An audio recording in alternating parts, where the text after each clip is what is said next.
Avant la fondation du groupe Park Avenue, il y a tout de même une réussite commerciale avec une concession qui portait le même nom. En fait, mon père a débuté l'entreprise en 1959.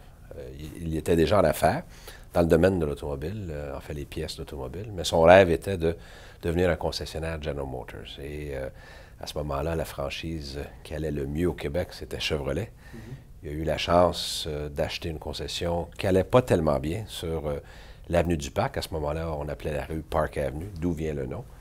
Et en 1959, il en a pris possession. Il en a fait un succès.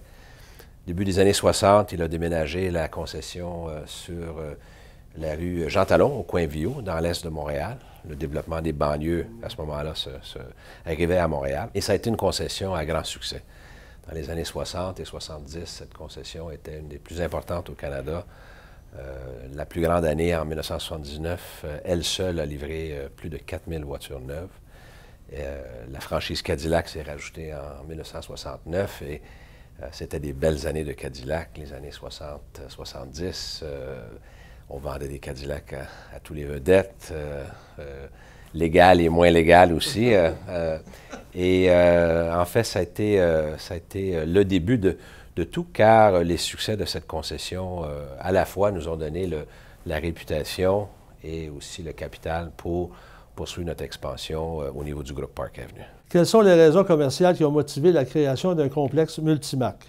Lorsque General Motors nous a permis en 1984 de détenir autre concession que celle que nous avions, une réflexion s'est faite à notre niveau, mon père et moi, à savoir, est-ce qu'on continue avec GM ou allons-nous se diversifier dans les marques importées, japonaises et allemandes?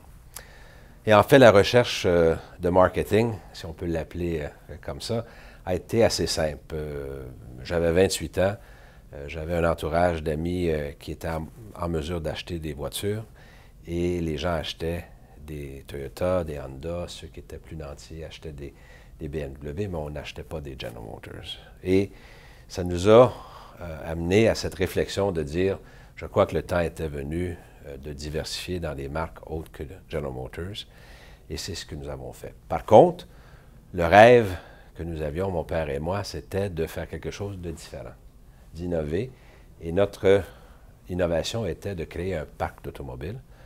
Et pour faire cela, bien, on a trouvé un site extraordinaire à Brossard où il y avait du terrain, peu de concessionnaires et un bon marché.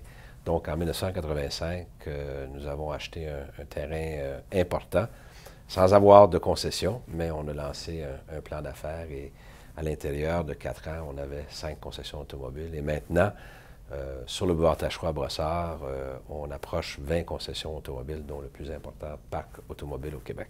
Pour le consommateur, tout comme pour nous, le modèle d'affaires du groupe Park Avenue est fort simple. D'offrir une gamme complète de véhicules avec tous les modèles de petits camions à voitures de luxe dans un rayon géographique qui est assez local. Donc, ce que nous voulons, c'est de pouvoir, dans la famille de nos clients, leur vendre tous nos véhicules.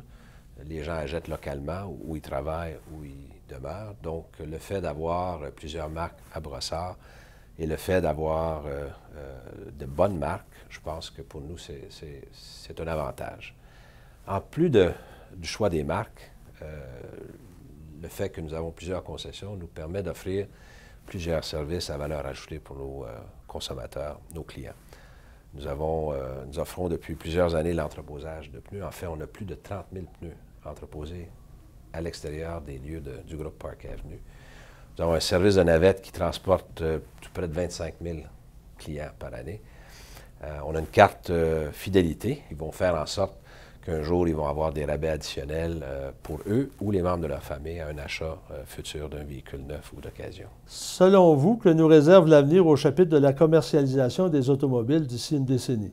Bon, en fait, ça a déjà débuté. L'avenir de l'industrie automobile au Canada, je crois, passe premièrement par la consolidation. Les besoins en capitaux et le degré de sophistication que ça prend aujourd'hui pour gérer une concession automobile fait en sorte que les regroupements comme le groupe Park Avenue vont devenir de plus en plus populaires. Et en fait, aujourd'hui, dans les centres métropolitains au Canada, il y a très peu de transactions qui se font sans l'implication d'un groupe. On va voir aussi l'arrivée de, je pense, nouveaux concepts de détail, tels que des centres de services.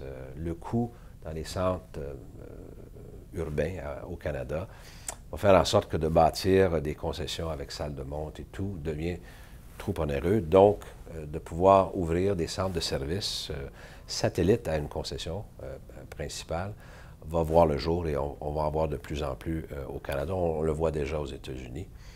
Et je dirais finalement, je pense la venue de véhicules à propulsion, surtout électrique, va beaucoup changer la donne, car c'est une nouvelle technologie. On va devoir avoir des installations un peu différentes pour nos concessions, mais en même temps, en fait, toute l'infrastructure dans une ville comme Montréal va devoir changer, car on va devoir recharger ces véhicules, soit où on demeure, au bureau, au centre d'achat, mais même sur la rue avec le parcomètre.